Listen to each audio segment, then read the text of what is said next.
ဆက်ယုံလုံးယုံတွေကအခြေခံလို့သမားတွေဘာကြောင့်လောက်ခလာစာတိုးတောင်းလာကြတယ်လဲသူတို့အတွက်အမှန်တကယ်ရောတိုးသိနေပြီလားဆိုတာကိုကျမတို့တွေ့ကြည့်ကြရအောင်နော်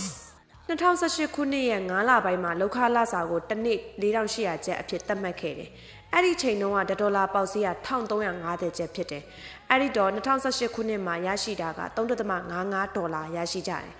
2026ခုနှစ်ရဲ့လောက်ခလာစာ4800ကျပ်အပေါင်း3000ကျပ်ဆိုပြီးထောက်ပံ့ချက်အနေနဲ့တိုးမြင့်လာကြတယ်2026ခုနှစ်ရဲ့$ပေါက်ဈေးက$3654ကျပ်ဖြစ်တယ်။ဒါဆိုရင်ဒီနေ့ဟာ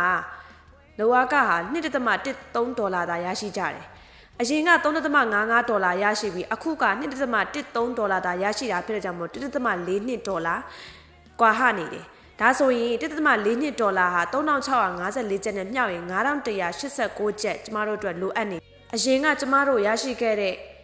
$3.55နဲ့ယခုပေါက်ဈေး$3654ကျပ်ကိုမြောက်လိုက်ရင်ကျမတို့2026ခုနှစ်မှာရတဲ့ရထိုက်တဲ့လောက်အားကဟာအဲ့ဒါလောက်ဖြစ်တယ်ဆိုတာကိုတွက်ကြည့်လို့ရပါတယ်။ဒါဆိုရင်အခြေခံလူသမားတွေဟာတစ်နေ့လောက်အားက1000ခွဲကျပ်သာရရှိမယ်ဆိုရင်တို့အတွက်အမှန်တကယ်လုံလောက်သွားပြီလားဆိုတာကိုကျမတို့ comment မှာဖြေပေးခဲ့ကြပါအောင်နော်။ကျေးဇူးတင်ပါတယ်ရှင်။